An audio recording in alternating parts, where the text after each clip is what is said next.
તો કાલના એક વિડીયોમાં કમેન્ટ આવેલી હતી કે આ રેસીપીમાં એવું નવું શું છે, તો હું નવું કંઈ કરતી જ નથી, કેમ કે અમે લોકો સિમ્પલ જમીએ છીએ અને ડેઈલી જે લંચ અને ડિનર મેનુ જે આપણે જમતા હોઈએ છીએ એ જ હું શેર કરું છું.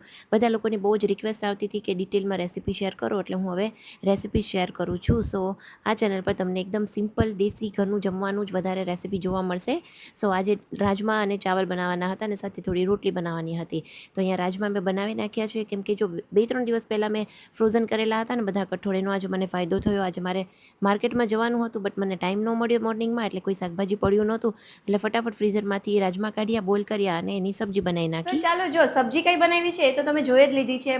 એની સાથે બીજું શું શું લંચમાં બનાવ્યું છે ને એ જો પાછું ટેબલ ઉપર બધું રાખેલું છે, તો ચાલો ફટાફટ આપણે જોઈ લઈએ. તો જો અહીંયા છે આપણા મસ્ત ભૂંગળા તળિયા છે, અહીંયા છે સેલેડ, અહીંયા છે જો આપણા મસ્ત રાજમા બનીને ગ્રેવી પણ એકદમ સરસ ઘટ થઈ ગઈ છે.